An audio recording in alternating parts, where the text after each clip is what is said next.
Welcome back to a new tutorial. After we've discussed the brain problems in the previous tutorials, we are now going to discuss the spinal cord injury, which is a very serious and critical problem. It is a serious problem because spinal cord has a very important function which we are going to reveal in the following slides. So, by the end of this tutorial, you guys will be able to explain the effects of a spinal cord injury. Moreover, you guys will be able to explain some of the limitations or challenges in treating the spinal cord injury. First of all, it is important to know what is the spinal cord.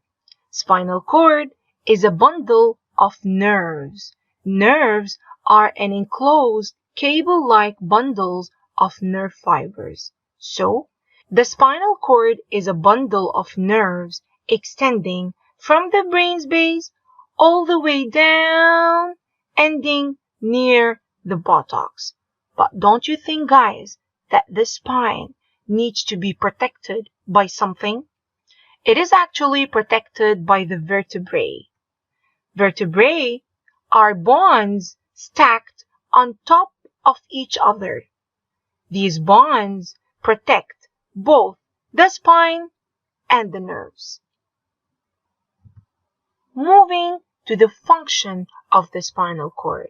Have you guys ever asked yourselves, why is the function of the spinal cord very important?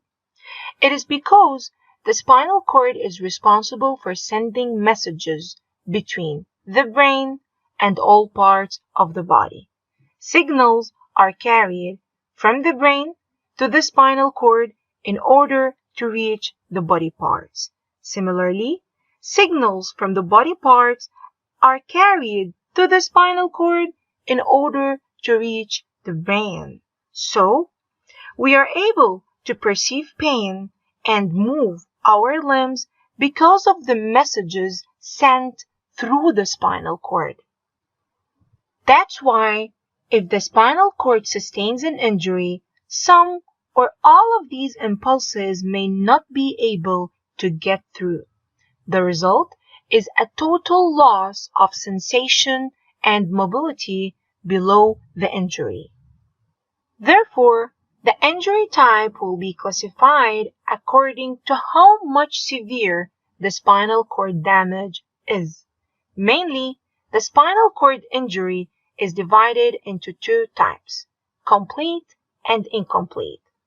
The complete spinal cord injury causes total paralysis or loss of function below the level of the injury.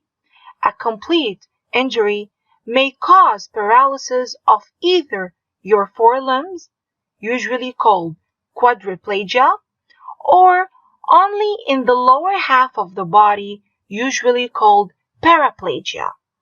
It is important to know that a complete injury affects both sides of your body. Moreover, it is remarkable to know that any spinal cord injury near the neck region can result in the loss of control of the breathing muscles. This happens because the nerves involved in breathing start in the neck and continue down to the middle of the neck.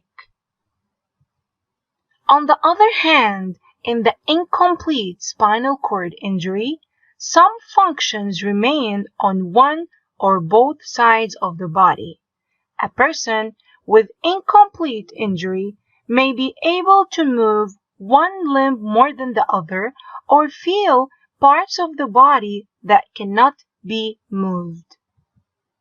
Unfortunately, treating spinal cord injuries remain a big challenge to doctors.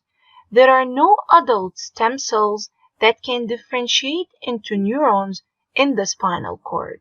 So, new neurons cannot be made to repair the damage. However, treating a spinal cord injury is still possible by using wires that electrically stimulate nerves and muscles below the level of damage.